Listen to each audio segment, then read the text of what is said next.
Hey, guess what, everybody? Pigs still have to be fed in the rain.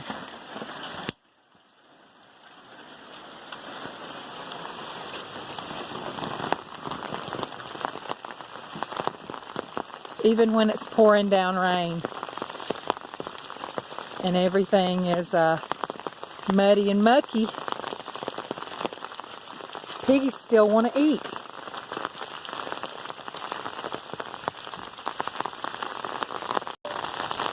I bet they're in their shelter. It's piled up with quite a bit of junk to try to keep them dry. And it's going to be freezing for the next 3 days here. So we're trying to keep them warm too. They're in there. And they have no intention of coming out. So I think I'm just going back in. They're not going to come out and eat in the rain. Maybe piggies don't have to be fed in the rain. Just kidding, I'm sure they do.